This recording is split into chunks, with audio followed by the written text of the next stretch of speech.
ถ่ายรูปไงมาขึ้นรถเร็ว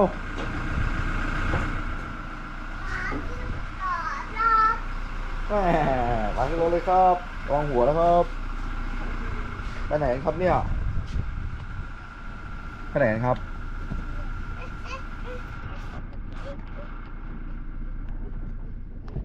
เฮ้ยอย่าเพิ่งเล่นนะเก็บก่อน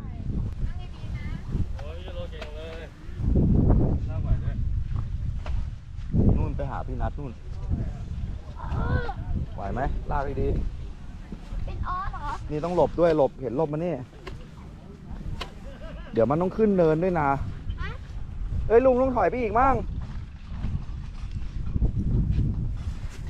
ป๊าป๊าที่เราเลี้ยวเก่งไหมต้องช่วยด้วยมันขึ้นเนินไม่ไหวเนี่ยขึ้นเนินไหว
ลมดิเนี่ยโอ้โห